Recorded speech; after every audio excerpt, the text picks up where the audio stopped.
আব্দুল মসজিদের মধ্যে বসে বসে তার নবীর জন্য অপেক্ষা করে।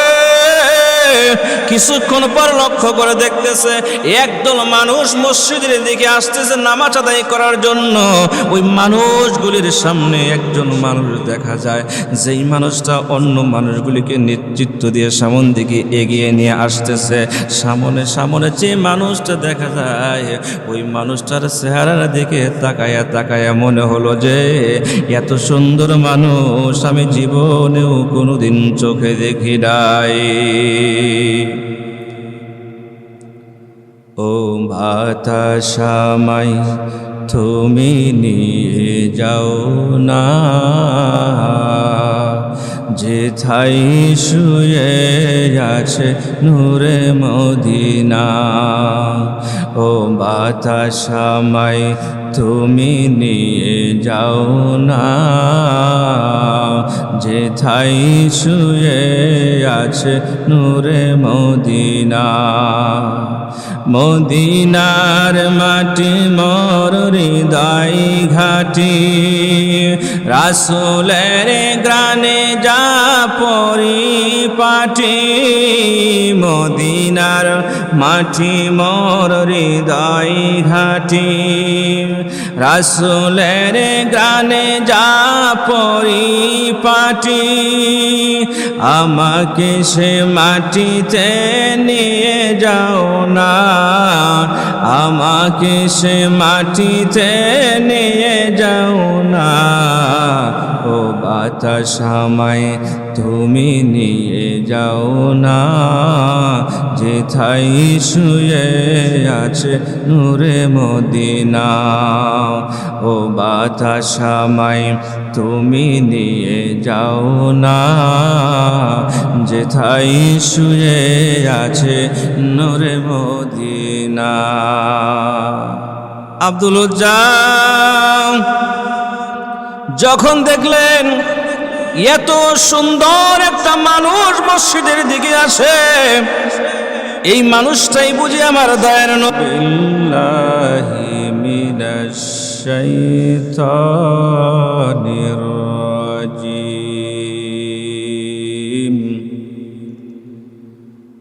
বিসমিল্লাহির রাহমানির রাহিম।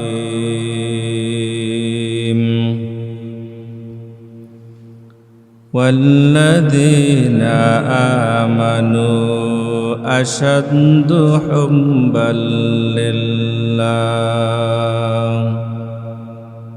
صدق الله العظيم।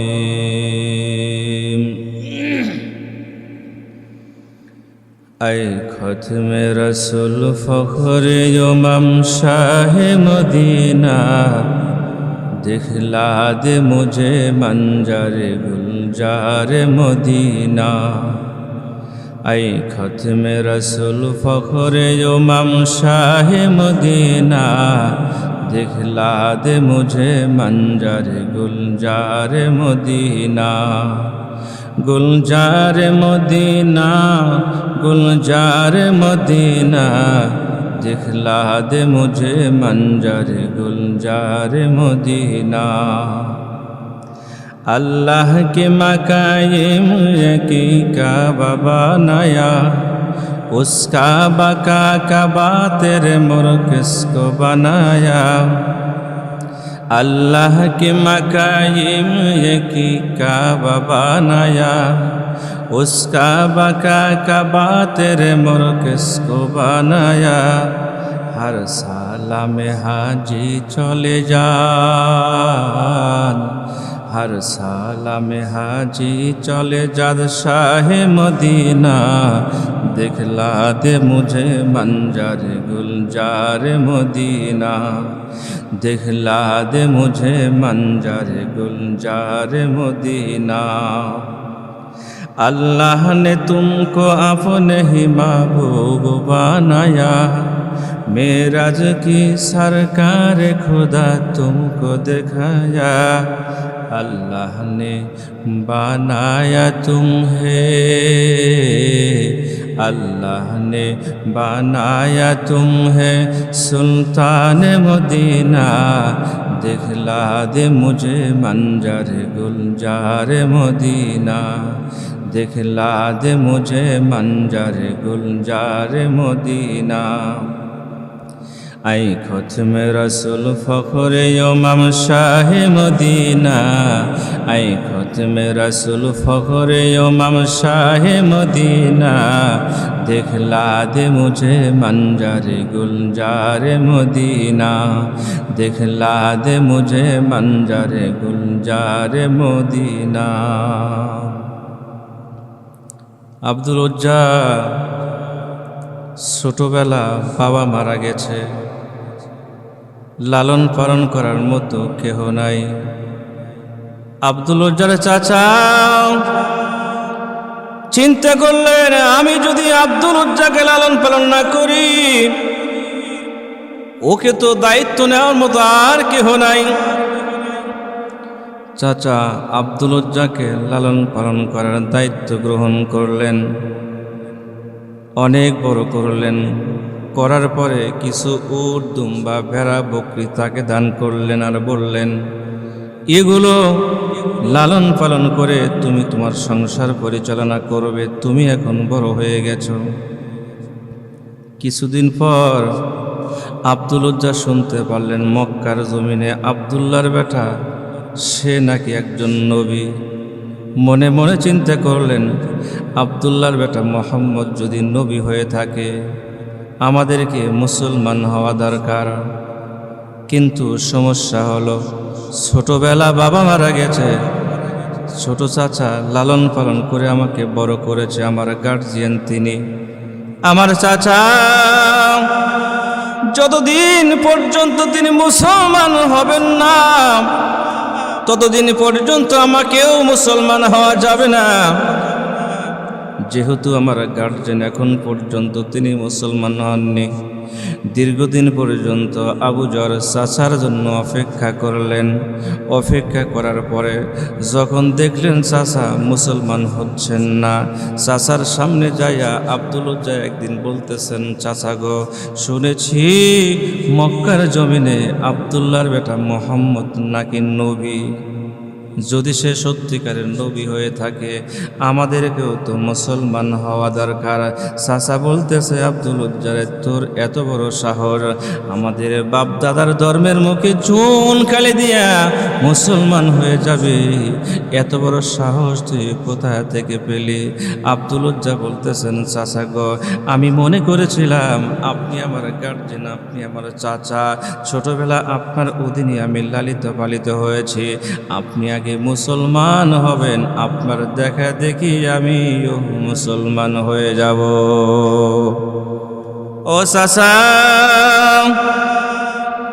আজকে বুঝতে পারলাম আপনি মুসলমান হন নাই, ভবিষ্যতে আর কোনোদিন আপনি মুসলমান হবেন না।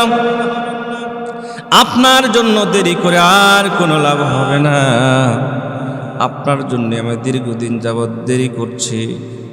আপনি যেহেতু মুসলমান হন নাই এবং হবেন না, আপনার জন্য দেরি করে আর কোনো লাভ হবে না। এই মুহূর্তে আপনাকে সাক্ষী রেখে আপনার সামনে দাঁড়ায় দাঁড়ায় বলছে, আশহাদু আল্লাহ ইলাহা ইল্লাল্লাহ ওয়া আশহাদু আন্না মুহাম্মাদান আবদুহু ওয়া রাসূলুহু। চাচা বলতেছে, তোর এত বড় সাহস, আমি ছোটবেলা তোকে লালন পালন করে তোকে বড় করেছি, আমার সামনে দাঁড়ায় দাঁড়ায় তুই মুসলমান হয়ে গেলি, তোর এত বড় সাহস, মুসলমান হওয়ার জন্য তোর কি শাস্তি হতে পারে এটা কি তোর জানা আছে? আব্দুল উজ্জা বলতেছেন, চাচা গো, শাস্তি কি হবে সেটা জানি না, আমি শুধু জানি আমি একজন মুসলমান হয়ে গেছি। চাচা বলতেছেন, ছোটবেলা তোকে লালন পালন করেছি, যত সম্পদের মালিক হয়েছে সমস্ত সম্পদ আমার দেওয়া। আব্দুল উজ্জা, যদি কালেমা ছেড়ে না দাও মুসলমানিত্ব যদি ছেড়ে না দাও, তোমার যত সম্পত্তি রয়েছে সমস্ত সম্পত্তিগুলো মূলত আমি তোমাকে দিয়েছিলাম, সমস্ত সম্পত্তিগুলো ছেড়ে দিতে হবে। আব্দুল উজ্জা বলতেছেন, চাচা গো, সম্পদ ছেড়ে দিতে পারি কিন্তু ঈমান ছেড়ে দিতে পারি না। চাচা সমস্ত সম্পত্তিগুলো নিয়ে নিলেন, আব্দুল উজ্জা সম্পত্তি দিয়ে দিল কিন্তু ঈমান দেবে না। চাচা মনে মনে চিন্তা করতেছে, সর্বনাশ, কি করা যায়। এবার চাচা বলতেছেন, আব্দুল উজ্জারে আরেকটা জিনিস বাকি রয়েছে। সেটা কি জিনিস? তোর গায়ের মধ্যে যে জামা লুঙ্গিগুলি রয়েছে, ওই জামা লুঙ্গিগুলি আমার টাকা দিয়ে কেনা। ঈমান যদি ছেড়ে না দাও, জামা লুঙ্গিগুলি ছেড়ে দিতে হবে। আব্দুল উজ্জা চক্ষুটা বন্ধ করে আল্লাহ রাব্বুল আলামিনকে ডেকে ডেকে বলে, মাওলা,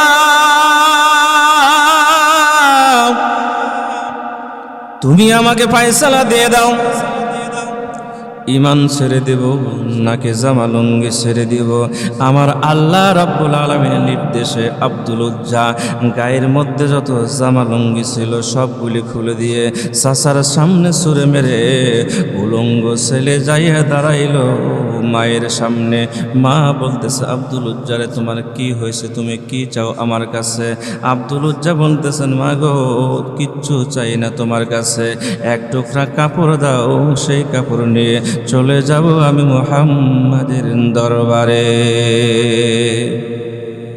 মা এক টুকরা কাপড় দান করলেন। সেই কাপড়টুকু পরিধান করে আব্দুল উজ্জা নিজের বাড়ি থেকে শত শত মাইল পর্যন্ত হেঁটে হেঁটে হেঁটে চলে গেলেন মসজিদে নববীতে। আব্দুল উজ্জা মনে মনে চিন্তা করেছিলেন, মসজিদে নববীর মধ্যে যখন যাব